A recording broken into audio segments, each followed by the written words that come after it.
वणी नगर परिषद सार्वत्रिक निवडणूक 2025 येत आहे.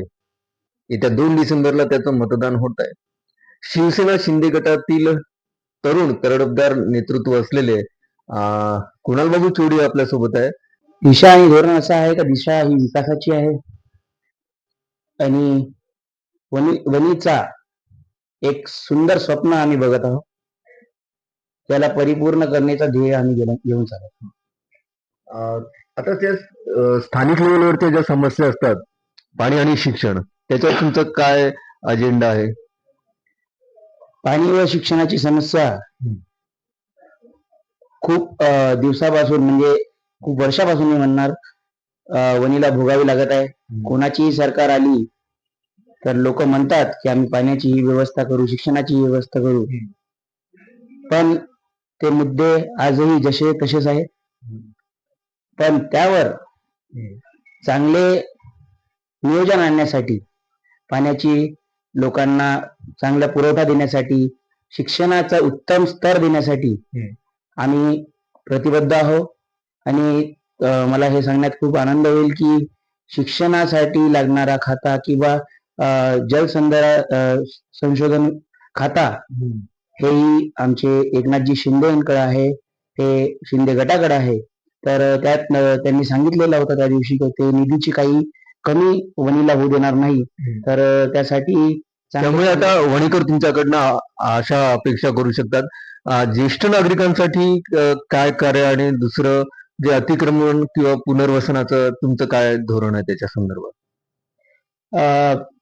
काही दिवसापूर्वी संजयजी राठोड इथं आले होते. ते पुनर्वसनाबद्दल त्यांनी चांगलीच माहिती लोकांना दिली की बाबा जे लोकांचे कायम पट्टे आहे त्यांना ते म्हणजे त्यांना ते त्यांच्या मालकीचे होईल. व ज्येष्ठ नागरिकांसाठी अजून एक चांगली बाब आहे की बाबा नाना आणि पार्कचे निर्माण प्रत्येक प्रभागात होणार, हेही त्यांनी त्यांच्या भाषणात सांगितलं होतं. आणि हेच म्हणजे वणीच्या विकासाचा हेच विजन घेऊन आम्ही चालत आहोत. आणि ज्येष्ठ नागरिकांसाठी किंवा असे पुनर्वसनाचे कार्यक्रम आता यावेळेस आपण वणीकर जनता बघताय की शिवसेनेने तरुण तडफदार उमेदवारांची फौज उभी केलेली आहे. आणि तरुण तडफदार उमेदवार म्हटल्यानंतर अनेक विषय येतात. रोजगार येतो, क्रीडा येतो, संस्कृती येते. आणि क्रीडा, रोजगार, संस्कृती या विषयाच्या अनुषंगाने आपण काय सांगणार? क्रीडा व सांस्कृतिक कल्याणाचा जे प्रश्न होता, तर त्याच्यात कसं आहे की आम्ही जे नेमकं नगर अध्यक्षाचा जे कॅन्डिडेट दिला आहे तो त्याचा सुद्धा बॅकग्राऊंड हे क्रीडा क्षेत्रातून आहे. ते VCA चे खेळाडू आहे. आणि तुम्ही बघत आहे की आमचंही योगदान क्रीडा क्षेत्रात खूप जास्त आहे. तर जे क्रीडा करणारे म्हणजे जे खेळणारे जे खेळाडू आहे वणीचे, त्यांच्याशी आम्ही चांगले परिचित आहोत. त्यांची समस्या आम्ही जाणून घेतलेले आहे. त्यांच्यासाठी चांगल्या क्रीडा संकुलाचं निर्माण असो, प्रत्येक प्रभागात क्रीडेसाठी चांगले ग्राउंडचे निर्माण असो, याचं ध्येय आम्ही घेऊन चालत आहोत. आणि त्यांच्यासाठी आम्ही चांगलीच व्यवस्था करून देणार आहोत. आणि सांस्कृतिक कार्यक्रम आम्ही प्रत्येक प्रभागात आम्ही सांगितलेलंच आहे की आम्ही समाज भवनाचा निर्माण करू. आणि लोकांचे जे म्हणजे लोकांना सांस्कृतिक कार्यक्रम घेण्यासाठी चांगले जागा उपलब्ध नाही, त्यासाठी हे समाज भवन खूप चांगले उत्तम स्थान लोकांना भेटू शकते.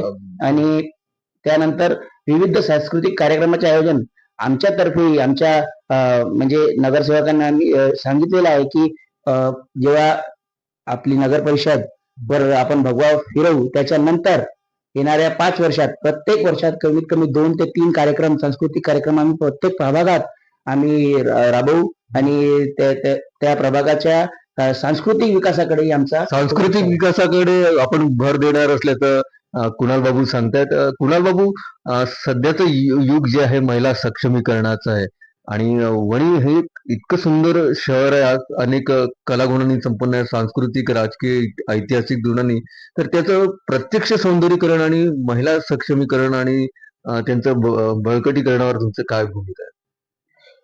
बघा, वणीच्या सौंदर्यीकरणाकडे आतापर्यंत कोणत्याही पक्षांनी दुर्लक्षच केलं असं मी म्हणणार. पण वणीला खरं तर सौंदर्यीकरणाची खूप गरज आहे. प्रदूषण मुक्त वनी झाला पाहिजे आणि त्यासाठी आमच्या एकनाथ शिंदे साहेबांनी ऑन स्पॉट ऍक्शन कसं घेतलं तुम्ही ते बघितलंच होता. आणि म्हणजे प्रत्येक सौंदर्यीकरण हे फक्त वनीच्या प्रमुख ठिकाणीच नसून संपूर्ण प्रभागाचे सौंदर्यीकरण करण्याचं आम्ही त्याच्याबद्दल आम्ही कटिबद्ध आहोत. आणि प्रत्येक प्रभागात सौंदर्यीकरणासाठी स्वच्छतेसाठी आम्ही चांगले उपक्रम राबवणार आहोत. आणि महिलांना पुढाकार देण्याकरता सक्षमीकरणाकरता तुमची महिला सक्षमीकरण आणि महिलांच्या विकासाकरता काय योजना? बघा, साहेबांनी सांगितलं होतं की महिला हे त्यांची लाडकी बहीण आहे, तर त्यांच्या लाडकी बहिणीचं लक्ष आम्हाला ठेवावंच लागणार. आज महिला सशक्तीकरणाची गरजच राहिली नाही आलं असं मला वाटते. महिला सशक्त आहे, फक्त त्यांना त्यांच्या शक्तीची जाणीव करून देणे हे गरजेचं आहे आणि त्यांच्या पाठीशी खंबीरपणे उभे राहणं हे गरजेचं आहे. तर प्रत्येक वार्डात प्रत्येक प्रभागात महिला ही सशक्तच आहे, पण त्यांना आम्ही त्यांच्यासाठी जे काही आम्ही गव्हर्नमेंटचे जे स्कीम्स आहे ते त्यांच्यासाठी कसे आम्ही इम्प्लिमेंट करू शकतो. साहेबांनी त्यांच्यासाठी जे केलेलं आहे ते लाडकी बहीण योजना असो किंवा साहेबांनी सांगितलं होतं लाडकी बहीण योजना मी कधीच बंद पडू देणार नाही. तर तशा स्कीम्स महिला सशक्तीकरणासाठी जे काही आम्हाला करता येईल ते आम्ही निश्चितपणे करू. आणि महिलांचा आम्हाला चांगला प्रतिसाद आहेच, अजून त्यांना आम्ही पुढे नेण्याचा प्रयत्न करू. तर ऍडव्होकेट कुणाल बाबू, आपण आपल्या वणीकर जनतेला काय आवाहन करू इच्छिता? मी समस्त वणीकर जनतेला हे आवाहन करतो की 2 डिसेंबरला सकाळी 8:30 ते 5:30 वाजेपर्यंत मतदान होणार आहे.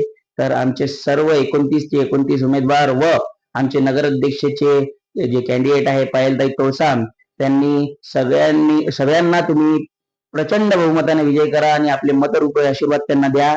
आणि शिवसेनाचा भगवा झेंडा आम्ही नगर परिषदेवर निश्चितपणे फिरवणार, हे एकच आमचा लक्ष्य आहे. धन्यवाद.